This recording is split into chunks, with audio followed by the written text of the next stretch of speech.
Indians के लिए एक बहुत ही बड़ी बैड न्यूज है।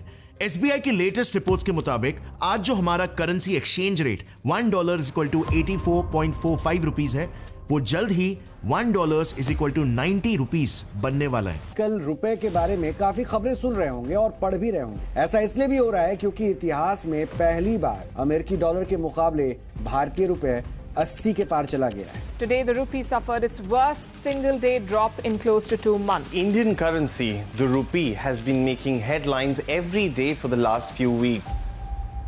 क्योंकि ट्रंप के इलेक्शंस जीतने के बाद हमारे रुपीस की कीमत तेजी से घटने वाली है। Trump's policies could impact the rupee as well. The Indian currency could depreciate more against the dollar. By how much? The SBI believes by 8 to 10%. कि डोनाल्ड ट्रंप की जीत के बाद इसका डायरेक्ट असर होता है भारतीय रुपया पर, तो इसीलिए हम ये वीकनेस देख रहे हैं। यस, आज अनफॉर्चुनेटली ऐसा ही कुछ हाल हो गया है हमारे देश का आज की 21वीं सदी में। आज अमेरिका बड़े ही घमंड के साथ ये कहता है कि अगर हम चीख भी मारे ना तो पूरी दुनिया में ठंड पड़ जाती है। आज अमेरिका के एक प्रेसिडेंट बदलते ही हमारे रुपीस की कीमत ताश के पत्तों के जैसे बिखर जाती है। आज हमारे रुपए को अमेरिकन डॉलर का गुलाम बुलाया जाता है।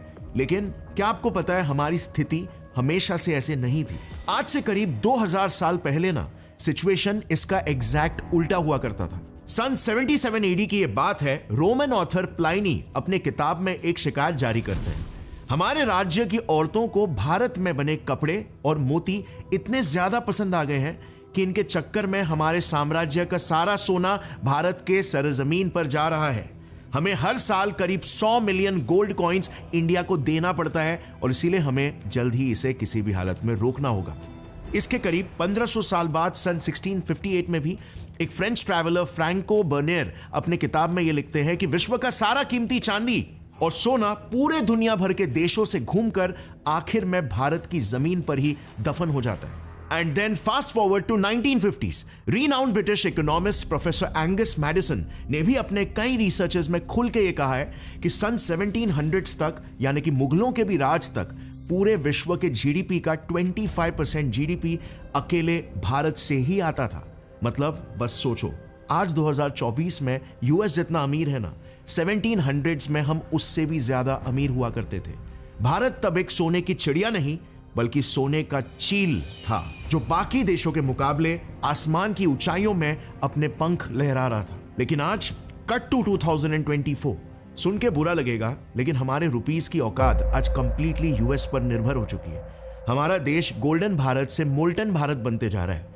And you know what's worse, कि हम जानते भी नहीं हैं कि ये हो कैसे रहा है। मतलब जरा आप ही सोचो, ऑलमोस्ट 1600 सालों तक हम पूरे विश्व के one of the richest Nations में से थे। इनफैक्ट हमारे इंडिपेंडेंस तक भी हमारे रुपीस की वैल्यू $1 = 1 रुपीस थी। तो तब से लेकर आज सिर्फ 77 ईयर्स में ही हमने हमारे ही करेंसी को इतना कैसे गिरा दिया कि आज $1 = 84 रुपीस होने की नौबत आ गई है। और एक बात बताऊं, आपको पता होगा 1900s के समय में यूके के पास दुनिया का लार्जेस्ट गोल्ड रिजर्व हुआ करता था। लंदन दुनिया के 1/3 गोल्ड को ओन करता था। पाउंड्स पूरी दुनिया की रिचेस्ट करेंसी मानी जाती थी। सो आज आखिर पाउंड को हराकर डॉलर एक ग्लोबल करेंसी कैसे बन गया है? सारे देश अपने डॉलर रिजर्व्स को ही बढ़ाना क्यों चाहते हैं? और अंत में ट्रंप के इलेक्शंस जीतने से हम इंडियंस पर ऐसा कौन सा पहाड़ टूटने वाला है कि हमारी करेंसी अब और गिर जाएगी और गिर के $1 = 90 रुपीस हो जाएगी? वेल फ्रेंड्स, इन सारे सवालों के जवाब ना बहुत ही इंटरेस्टिंग है, लेकिन इन्हें जानने के लिए हमें कहानी को एकदम शुरुआत से शुरू करना होगा। मैं बात कर रहा हूं 3100 BCE से, जब हमारे देश में पूरे विश्व का one of the oldest civilisations, Indus valley civilisation का जन्म हुआ था। अच्छा, बाय द वे, मैं जो भी डिस्कस करूंगा उन सबके मैंने प्रॉपर लिंक्स नीचे रेफरेंसेस में डाल रखे हैं, ताकि आप खुद भी अगर अपने तरफ से रिसर्च करना चाहो तो कर सकते हो। मेरे दोनों channels get set fly science और गौरव ठाकुर के थ्रू मेरा मिशन है इंडियंस में एक साइंटिफिक माइंडसेट डेवलप करके इंडिया के रूट लेवल पर बदलाव लाना। और अब फ्रेंड्स, हम हमारी टीम को एक्सपैंड कर रहे हैं और लाइक माइंडेड वॉरियर्स के साथ। सो अगर आपको हमारा क्रिएटिव एडिटिंग पसंद आता है और आप हमारी team of passionate creative editors को ज्वाइन करके हमारे मिशन में वैल्यू ऐड कर सकते हो, तो आपके पैशन को एक थ्राइविंग प्रोफेशन बनाना हमारा काम होगा। We are looking for professional video editors for a work from office opportunity in Mumbai, जो हमारे डॉक्यूमेंट्री / एक्सप्लेनर टाइप के वीडियोस को एडिट कर पाए। More details down in the description below. Let's create an impact together. And now let's continue our video. हम 3100 BCE Indus valley civilisation की बात कर रहे थे। अब क्योंकि IVC में हमने world's earliest known shipping ports Lothal और सुतका-गेंडोर कंस्ट्रक्ट कर लिया था, इसीलिए उस वक्त देश विदेश के कई व्यापारी इंडस वैली सिविलाइजेशन आया करते थे हमारे देश से silk, textiles, ivory boxes, jewellery, fish hooks जैसी चीजें खरीदने के लिए, और उसके बदले में उन्हें हम चांदी जैसे कई प्रीशियस मेटल्स बार्टर सिस्टम में एक्सचेंज के रूप में देते थे। यहां तक स्थिति फिर भी चलो नॉर्मल ही थी, लेकिन सन 321 BCE में चंद्रगुप्त मौर्य के शासन में भारत की किस्मत बदल गई, क्योंकि इस दौर में हम सही मायने में एक इकोनॉमिक सुपर पावर बनकर उभरने लगे। एक्चुअली में चंद्रगुप्त मौर्य के शासन में ही भारत सही मायने में एक अखंड भारत बन पाया था। उनके प्रधानमंत्री कौटिल्य की मदद से उन्होंने पूरे भारत को एक सेंट्रल गवर्नमेंट सिस्टम, यानी कि आज जैसे इंडिया में गवर्नेंस चलता है ना, ठीक इसी सिस्टम से उन्होंने उस वक्त गवर्न करना शुरू कर दिया था। और इसी दौरान एक भारत की एक ही अर्थव्यवस्था हो, इसके लिए मौर्यंस ने ही हमारे देश में सबसे पहली बार करेंसी के कॉन्सेप्ट को जन्म दिया। सिल्वर कॉइन्स जिन पर फ्लोरल डिजाइन्स प्रिंटेड हुआ करते थे। कुछ 700 सालों तक ऑलमोस्ट पूरे ही इंडियन सबकॉन्टिनेंट में लोग इसी सिल्वर करेंसी का इस्तेमाल किया करते। अच्छा, मौर्यन पीरियड में ही इंडिया में इनकम टैक्स और कस्टम ड्यूटी का कॉन्सेप्ट भी शुरू हो गया था। कस्टम ड्यूटी इसीलिए क्योंकि इसी पीरियड में इंडिया विश्व का सबसे बड़ा एक्सपोर्टर बन चुका था, और इस बात का जिक्र प्लाइनी ने भी अपनी किताब में किया है। भारत का सबसे ज्यादा माल रोम जा रहा था, वहां इंडियन टेक्सटाइल और मोती की बहुत ज्यादा डिमांड हुआ करती थी, इसीलिए कस्टम ड्यूटी के कॉन्सेप्ट का इजाद किया गया ताकि इन एक्सपोर्टर्स से गवर्नमेंट भी पैसा बना सके। लेकिन रोम के pass on the other hand हमें बेचने लायक कोई खास चीज नहीं हुआ करती, सिवाय एक सबसे कीमती चीज, सोना। और इसीलिए 6th सेंचुरी AD के अंत तक भारत फॉरेन एक्सपोर्ट से इतना ज्यादा अमीर बन चुका था कि मौर्यन एम्पायर के बाद देश पर राज करने वाले अगले शासक गुप्ताज ने तो चांदी के सिक्के हटाकर सीधे सोने के सिक्के बनाना शुरू कर दिया, इस्तेमाल करना शुरू कर दिया। इंडिया उस वक्त दुनिया की GDP का 32% शेयर होल्ड करता था। फॉर कॉन्टेक्स्ट, आज USA वर्ल्ड GDP में सिर्फ 24% ही कॉन्ट्रीब्यूट करता है, हमारे मुकाबले फिर भी 8% कम। So I think it is really safe to say कि हम 6th सेंचुरी AD तक वर्ल्ड के एक मेजर इकोनॉमिक सुपर पावर बन चुके थे, और वो भी सिर्फ कुछ ही सालों तक नहीं, हमने ये पद ऑलमोस्ट 1600 सालों तक कायम रखा। इनफैक्ट मुगलों के राज में भी हमारी GDP 25% होल्ड करती थी। जानते हो ये कैसे मुमकिन था? वेल, एग्जैक्टली उसी वजह से जिस तरीके से आज चाइना इकोनॉमिक सुपर पावर बन के बैठा है। यस, मैन्युफैक्चरिंग हब बन के इंडिया का हर एक कोना कुछ ना कुछ प्रोड्यूस या मैन्युफैक्चर जरूर करता। जैसे बंगाल में सिल्क उग कर आगे बिहार, जम्मू और गुजरात जाता, वहां जाके यानी कि सूरत में world famous silk clothes, Jammu में शॉल और बिहार में कारपेट बनते थे। ऐसे ही राजस्थान प्रीशियस स्टोन्स, पिंक और व्हाइट मार्बल मैन्युफैक्चर करता, तो Punjab wheat, Ganga plain region rice, Deccan region rice और शुगर, और मालाबार रीजन स्पाइसेस उगाते थे। एंड स्पाइसेस में से ब्लैक पेपर की यूरोप में बहुत ज्यादा डिमांड थी। इतनी डिमांड कि अगर आप नहीं जानते तो बस इतना समझ लो कि तब यूरोपियंस हमारे ब्लैक पेपर्स को काला सोना बोला करते थे। इंडिया ऑलमोस्ट हर चीज एक्सपोर्ट करता था, कपड़ों से लेकर फर्नीचर्स तक, जरूरी सामानों से लेकर लग्जरी आइटम्स तक, सब कुछ। और इसके बदले में पूरी दुनिया भारत को सोना चांदी दिया करती थी। अब जरा यहां पर रुकना, थोड़ा सा ना इकोनॉमिक्स के कॉन्सेप्ट को समझते हैं। आखिर एक करेंसी की एक्सचेंज वैल्यू डिसाइड कैसे होती है? डोंट वरी, एकदम सिंपल लैंग्वेज में समझेंगे। आफ्टर ऑल ये एकदम बेसिक्स है और हम सबको पता होने चाहिए आगे समझने के लिए। देखो, करेंसी वैल्यू, जिसको इकोनॉमिक भाषा में फॉरेक्स यानी कि फॉरेन करेंसी एक्सचेंज रेट बोलते हैं, वो तो बस डिमांड का खेल है। आज US डॉलर एक ग्लोबल करेंसी है, वो कैसे बनी ये आगे समझेंगे, लेकिन अभी के लिए ये समझ जाओ कि अगर आपको पूरी दुनिया से कुछ भी खरीदना हो तो आपको इसकी ही जरूरत पड़ने वाली है, और इसीलिए इसको इंटरनेशनली हर देश अपने करेंसी का एक्सचेंज रेट डिसाइड करने के लिए यूज करता है। 15 major trade deals worth $250 billion, $2.4 billion, more than $7 billion. Basically एक ग्लोबल करेंसी होने की वजह से हर देश डॉलर के अगेंस्ट ही अपने देश की करेंसी वैल्यू तोलता है। पर यहां पर यह मत समझना कि डॉलर बड़ा है, बिल्कुल भी नहीं। अगर समझने के लिए दुनिया एक बहुत ही बड़ा सा देश है तो डॉलर बस उस देश की करेंसी है। बाकी आपके देश की करेंसी की वैल्यू डिसाइड होती है आपके करेंसी की डिमांड पर, और अगर डिमांड ज्यादा हो तो आपके देश की करेंसी भी डॉलर से बड़ी हो सकती है। अब नेचुरली यहां पर अगला सवाल यह आएगा कि मेरे देश की करेंसी की डिमांड हाई कैसे हो सकती है, कब होगी? वेल, जब आपके देश के प्रोडक्ट्स की हाई डिमांड होगी इंटरनेशनली, ग्लोबली। और सिंप्लीफाई करता हूं, क्या आपको पता है एक कुवैती दिनार कितना पर डॉलर है? 1 Kuwaiti dinar is equal to $3.25। Yes, dollars Kuwaiti dinar के आगे छोटा है। ऐसा क्यों? क्योंकि Kuwaiti top 10 oil producing countries में से एक है और वो एक ट्रेड सरप्लस कंट्री भी है। मतलब कुवैत बाहरी दुनिया से कम खरीदता है, कम इंपोर्ट करता है और ज्यादा तेल एक्सपोर्ट करता है। सो दुनिया को ज्यादा जरूरत है कुवैत की और कुवैत को दुनिया से कम जरूरत है। सो ओवरऑल दिनार की डिमांड ज्यादा है। सिंपली बोले तो दुनिया भर के देश कुवैत जाके उनके रिजर्व बैंक के पास डॉलर बेच के दिनार खरीदते हैं ताकि वो कुवैत से तेल खरीद सके। इसमें दो चीजें हुई, एक डॉलर बिका मतलब उसकी डिमांड कम हुई, और दूसरी दिनार को फॉरेन ट्रेडर्स ने खरीदा मतलब उसकी डिमांड बढ़ी। और सिंपल इकोनॉमिक्स में हम जानते ही हैं, जिसकी डिमांड हाई उसकी वैल्यू भी ज्यादा और जिसकी डिमांड कम उसकी वैल्यू भी कम। तो ये same formula country to country depend करता है और ऐसे करके कंट्री के ट्रेड पर उसके करेंसी की वैल्यू डॉलर्स के अगेंस्ट डिसाइड होती है। एक और एग्जांपल लेते हैं चाइना का। उसकी करेंसी युआन डॉलर के against 1 yuan is equal to $0.14 है, यानी कि $1 करीब 7 युआन के बराबर है। मतलब ऑलमोस्ट डॉलर युआन जितने ही वैल्यू का है, इतना बड़ा डिफरेंस नहीं है जितना इंडियन रुपीस का है। अब ऐसा क्यों, बताओ?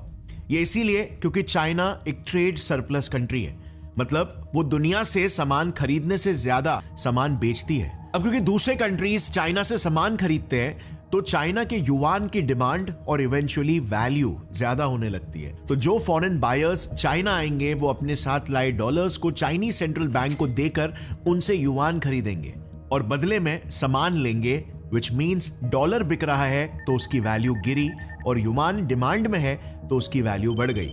It's that simple. चाइना जैसे ये 5 देशों की करेंसी वैल्यू भी या तो डॉलर से ज्यादा या उसके ही जितनी है। पर इंडिया के केस में अगर आप देखोगे तो अनफॉर्चुनेटली हम $20.78 बिलियन के ट्रेड डेफिसिट में हैं। मतलब बेचने से ज्यादा हम दुनिया से खरीदते हैं। एंड हमने जैसे पहले जाना था कि इंडिया इतिहास में तो कुछ और ही था, हमारी कहानी कुछ और ही थी। इंडिया इंडस वैली सिविलाइजेशन से लेकर 1700s तक ऑलमोस्ट मुगल पीरियड तक वर्ल्ड का one of the largest exporter था। तो फिर आज कैसे हम एक ट्रेड डेफिसिट नेशन बन चुके हैं? वेल, आज फ्रेंड्स मैं आपको मुगलों ने और ब्रिटिशर्स ने कैसे हमें लूटा, हमारे रॉ प्रोडक्ट्स को लेके जाके फिनिश गुड्स बना के हमसे ही कमाया, ये सारी चीजें नहीं बताऊंगा क्योंकि हम ऑलरेडी इस पर कई वीडियोस बना चुके हैं और ये सभी चीजें हम जानते हैं। अभी के लिए फिलहाल मैं फास्ट फॉरवर्ड करना चाहता हूं 1821 में, जब भारत से लूटे सोने से ब्रिटेन ने दुनिया में एक इन्वेंशन किया। ब्रिटेन ने इस भारत से लूटे सोने से अपने देश में एक नया करेंसी एक्सचेंज सिस्टम ही शुरू कर दिया, द गोल्ड स्टैंडर्ड सिस्टम। साल 1821 में ब्रिटिश सरकार ने डिक्लेयर किया कि अब से उनकी करेंसी पाउंड की वैल्यू गोल्ड से बैक होगी। एग्जाम्पल देकर समझाता हूं। समझो उस वक्त ब्रिटेन के पास 100 किलो सोना था, तो ब्रिटेन इस सोने के प्रपोर्शन में नोट्स छापकर उसकी वैल्यू को डिसाइड कर सकता था।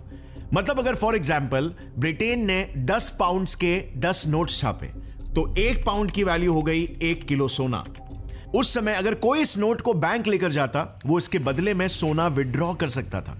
इससे लोगों को फिजिकली सोना कैरी करने की कोई जरूरत नहीं थी जैसे उन्हें पहले करना पड़ता था। ये काइंड ऑफ आज ही के ट्रांजैक्शंस की तरह ही था कि नोट दो और सामान ले लो। इसमें बस यही फर्क था कि आगे दुकानदार चाहे तो या तो वो नोट को सोने में कन्वर्ट कर सकता था या फिर उस नोट को आगे दूसरा कुछ खरीदने के लिए पास ऑन कर सकता था। और इस तरह गवर्नमेंट गारंटीड पेपर नोट्स का कॉन्सेप्ट पूरे दुनिया में शुरू हुआ। दुनिया में इसी एक्सचेंज वैल्यू और पेपर नोट्स को लेकर ट्रेड होने लगा। अब दूसरी तरफ भारत का सारा सोना लूट कर भी ब्रिटेन का दिल नहीं भरा, वो हमें और बर्बाद करना चाहते थे। इसके लिए उन्होंने एक तरकीब निकाली। साल 1835 में ब्रिटेन ने कॉइनेज एक्ट पास करके एक uniform currency Indian rupee introduce की। यस, रुपी इंट्रोड्यूस करके उन्होंने हमें तबाह कर दिया। समझाता हूं कैसे। जैसे ही रुपी देश भर में सर्कुलेट हुआ, कुछ सालों बाद उन्होंने इंडिया काउंसिल बिल पास किया जिसमें 2 चीजें डिसाइड की गई। एक कि अब से रुपी की वैल्यू सिल्वर से लिंक्ड होगी, मतलब एक कम वैल्यू वाले मेटल से हमारी वैल्यू लिंक करने से ऑटोमेटिकली करेंसी की वैल्यू भी लो हो जाएगी। और दूसरी बात यह डिक्लेयर किया कि भारत से एक्सपोर्ट होने वाले माल का पेमेंट अब रुपीस में ही एक्सेप्ट होगा, ना कि सिल्वर जैसे प्रीशियस मेटल्स में। यह बिल पास होने से पहले क्या हुआ करता था, हमसे ट्रेड करने आए सारे वर्ल्ड ट्रेडर्स सोना, चांदी और प्रीशियस मेटल्स में पेमेंट करते थे, लेकिन अब इस वजह से भारत में प्रीशियस मेटल्स का इनफ्लो कम हो गया, क्योंकि अब ट्रेडर्स आएंगे रिजर्व बैंक के पास सोना चांदी जमा करके रुपीस लेंगे। तो ये रियल सोना अब जाएगा कहां? ऑब्वियसली ब्रिटेन की तिजोरी में। और रुपी की वैल्यू जो सिल्वर से लिंक थी वो तो गिरी गई। So here you can see बहुत ही सिस्टमैटिकली इंडियन रुपीस की वैल्यू को गिराया गया। बट रुको, अभी खत्म नहीं हुआ है। 1890s में इंडियन करेंसी कमेटी बैठी, जिसके रिकमेंडेशन पर रुपी को गोल्ड स्टैंडर्ड पर यानी कि पाउंड्स पर शिफ्ट करके उसका फिक्स्ड एक्सचेंज रेट सेट किया गया। अब रेट फिक्स करते वक्त उन्होंने बताया कि क्योंकि पहले रुपी सिल्वर से लिंक्ड थी तो गोल्ड के कंपैरिजन में ऑलरेडी उसकी वैल्यू कम है और इसीलिए हम उसकी exchange rate 1 pound is equal to 15 rupees set कर रहे हैं। मतलब आयरनी देखो, पहले हमारे ही सोने से खुद की करेंसी की वैल्यू को बढ़ाया, फिर हमारे ही वैल्यू को कम करने के लिए हमें सिल्वर से लिंक किया और आखिर में हम कभी उनकी बराबरी ना कर सके, इसके लिए हमारी करेंसी को लो ही सेट कर दिया। आने वाले कई सालों तक हमारे पैसों से ब्रिटेन ने खूब मौज किया, लेकिन वो कहावत है ना, कर्मा ऑलवेज हिट्स बैक। ऐसा ही कुछ आगे ब्रिटेन के साथ होने वाला था। 28 जून 1914 को ऑस्ट्रिया के लीडर आर्कड्यूक फ्रांस फर्डिनेंड के असैसिनेशन के बाद पूरा यूरोप वर्ल्ड वॉर की आग में झोंक गया था। I have to tell you now that no such undertaking has been received and that consequently this country is at war with Germany. इसका काफी गहरा असर ब्रिटेन पर पड़ा। जैसे ही वॉर डिक्लेयर हुआ, जुलाई 1914 के अंत से लंदन में लोग बैंक ऑफ इंग्लैंड के बाहर लाइन लगाने लगे। सब पैसे देकर अपना सोना वापस चाहते थे। सिर्फ 6 दिनों में 26 मिलियन पाउंड में से 12 मिलियन पाउंड का सोना लोगों ने बैंकों से निकाल लिया। इससे ब्रिटेन टेंशन में आ गया, क्योंकि जंग लड़ने के लिए उसे पैसों की जरूरत थी और तभी उन्होंने एक तरकीब ढूंढ के निकाली, वही पैसे छापने की। बस पहले ये बड़े वैल्यू यानी कि 10 पाउंड्स के नोट्स थे, अब उन्होंने छोटे वैल्यू के छापे। इसका सिंपल एग्जांपल खुद भारत है।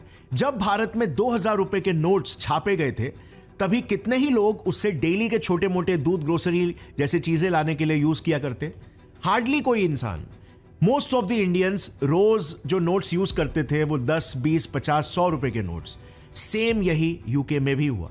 10 पाउंड उस समय उनके लिए 2000 के बराबर था और इसीलिए गवर्नमेंट के ऑर्डर्स पर सिर्फ 2 दिनों में ब्रिटिश मिंट्स ने दिन रात काम करके 2.5 मिलियन पाउंड्स वर्थ के 1 पाउंड वाले, मतलब कि कम वैल्यू के लाखों नोट्स छापे।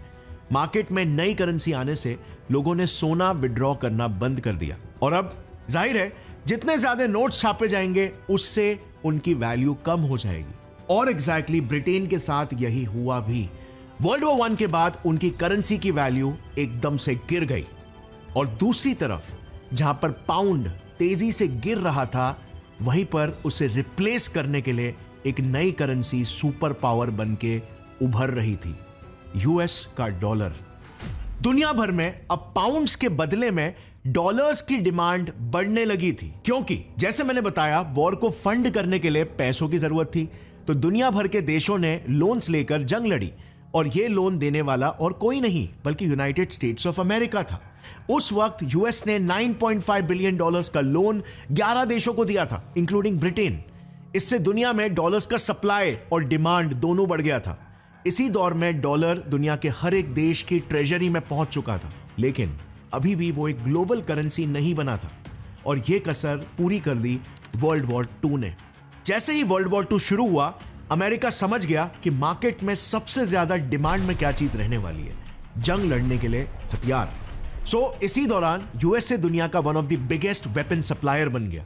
लेकिन कंट्रीज के पास पैसे ही नहीं बचे थे, तो उन्होंने उनके रिजर्व बैंक से सोना निकालकर यूएस को गोल्ड में पेमेंट करना शुरू कर दिया और इसीलिए वर्ल्ड वॉर 2 खत्म होने के बाद यूएस के पास दुनिया का 75% सोना जमा हो गया था और यूएसए दुनिया का लार्जेस्ट गोल्ड रिजर्व वाला कंट्री बन गया था।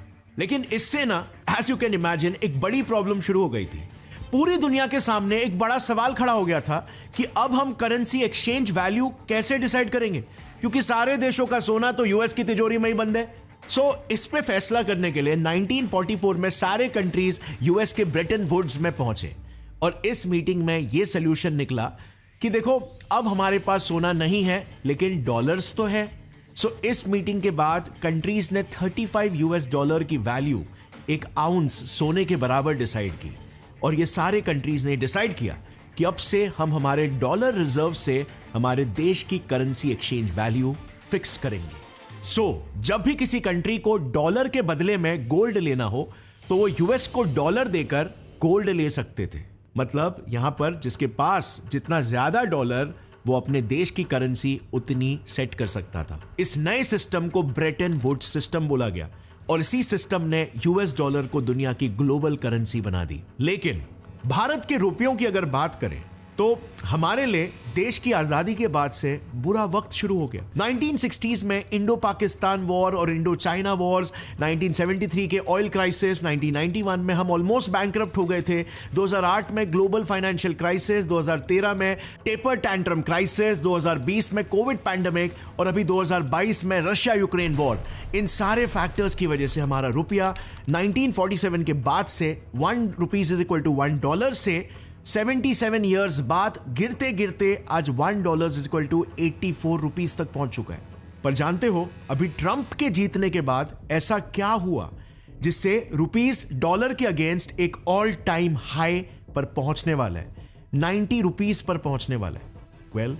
एसबीआई ने ना ट्रंप के 3 पॉलिसीज को इसका जिम्मेदार बताया, जो इलेक्शन जीतने के पहले ट्रंप ने अपनी जनता से प्रॉमिस किए थे। पहली पॉलिसी, वो इंपोर्ट टैरिफ्स को बढ़ा देंगे, जिससे इंपोर्ट्स महंगे हो जाएंगे और इससे अमेरिकन्स लोकल प्रोडक्ट्स ही खरीदेंगे, ना कि imported products. The higher the tariff, the more likely it is that the company will come into the United States and build a factory in the United States so it doesn't have to pay the tariff. Trump ऐसा करना चाहते हैं ताकि companies US में ही अपनी factories लगाने के लिए एनकरेज हो, जिससे अमेरिकन्स के लिए और ज्यादा जॉब्स क्रिएट हो।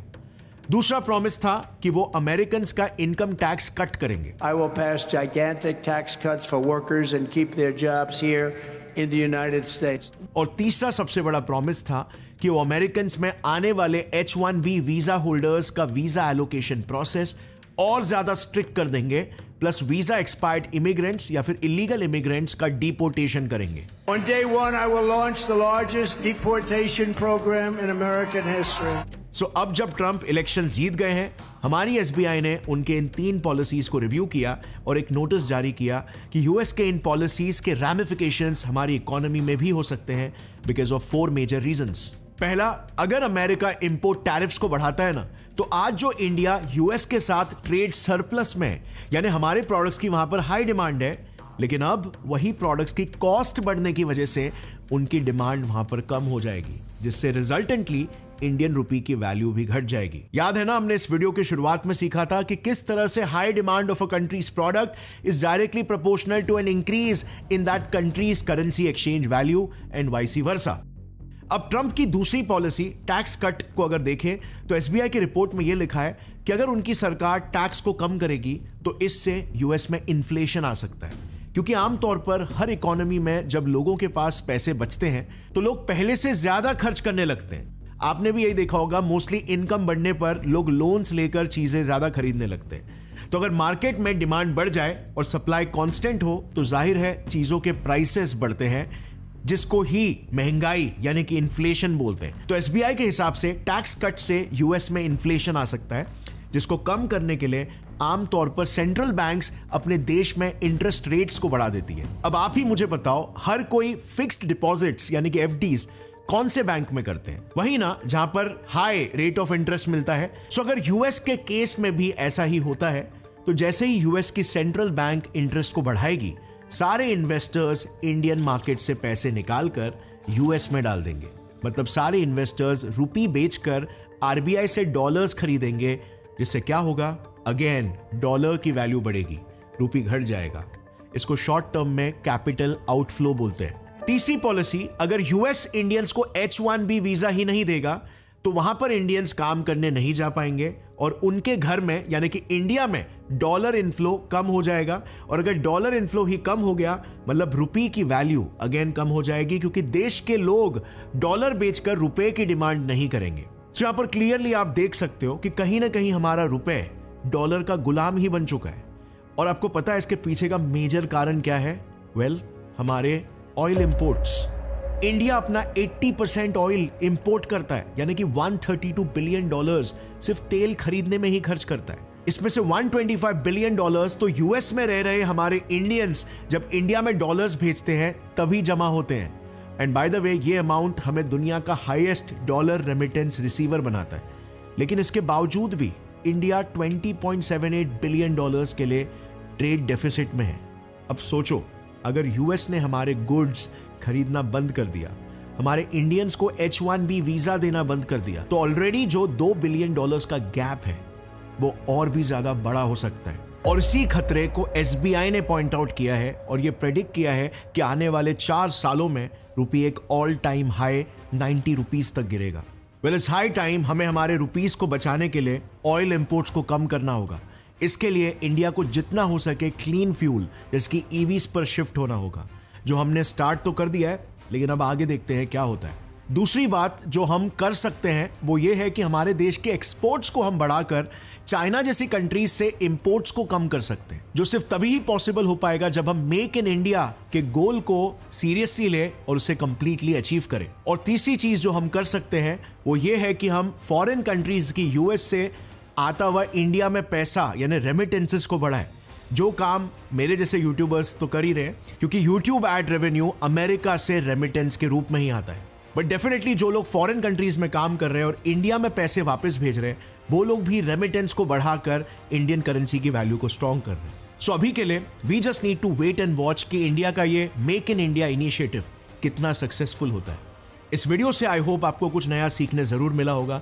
क्या आपको इंडिया की इस हिस्ट्री के बारे में पता था कि इंडिया की करेंसी की क्या वैल्यू हुआ करती थी और वो वैल्यू एग्जैक्टली कैसे डाउनग्रेड हुई? अगर ये कॉन्सेप्ट आपको इस वीडियो से सीखने मिला तो एक लाइक जरूर ठोकना और इस चैनल को सब्सक्राइब कर लो अगर आपने अभी तक नहीं सब्सक्राइब किया है तो, क्योंकि ऐसे ही कॉम्प्लेक्स कॉन्सेप्ट्स को हम सिंप्लीफाइड लैंग्वेज में आगे भी एक्सप्लेन करते रहेंगे। Thanks for watching, see you in another video. तब तक के लिए टेक केयर, जय हिंद।